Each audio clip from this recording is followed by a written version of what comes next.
জয় শ্রীরাম, বন্দে মাতরম। সাথীও, আজকে পশ্চিমবাংলায় যা কিচ্ছু হচ্ছে, এই কুচবিহারে দেখুন একটা ঘটনা ঘটে গেল, যেটা কুচবিহারের রাজার বাড়িতে ঢুকে জিহাদিরা আল্লাহু আকবার বলছে, এটা করছে ওটা করছে। আরে ভাই, এইগুলো কেন করছিস? আর কলকাতাতে দেখলাম মানে 3-4 জন মোটর সাইকেলে উঠে ঘুরে বেড়াচ্ছে, পুলিশ কিছু বলছে না।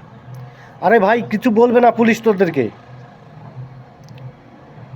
টুপি মাথায় দিয়ে আছিস না, এই জন্য কিছু বলবে না, কারণ তোরা তো জেহাদির বাচ্চা। তোদেরকে সোজা করবে একমাত্র জনগণ। জনগণই সোজা করবে তোদের। যেমন দেখ, কুচবিহারে আরেকটা ঘটনা ঘটেছে, দোকানে নাকি কোনো দেবী দেবতার মূর্তি রাখতে পারবে না।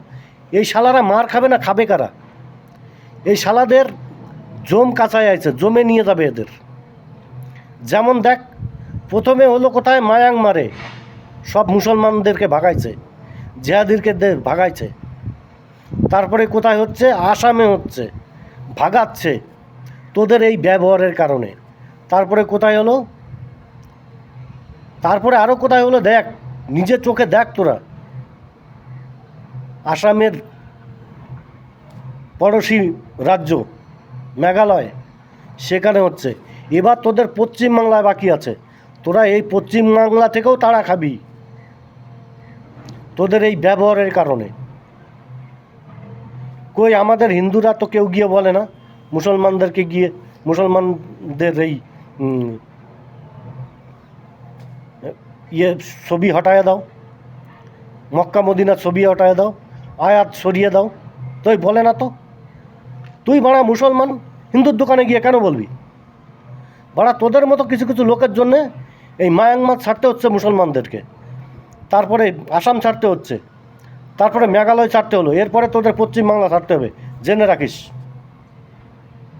মমতা এই মমতার দমে কত সময় চড়বি তোরা? মমতা সব দিন বাঁচবে নাকি?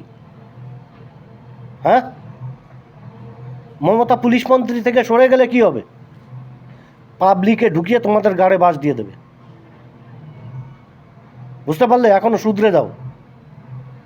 আমরা যেমন শান্তভাবে থাকি, তোমরাও থাকো। যেমন একটা ঘটনা এই যে মুর্শিদাবাদে ঘটিয়েছ, হরি মন্দিরে ভাঙচুর করেছো। ভাড়া তোমাদের জিন্দা জলেই জ্বলানো হবে এক সময়, এমন দিন আসবে তোমাদের ঠাঁই নাই কোথাও। জয় শ্রীরাম, বন্দে মাতরম।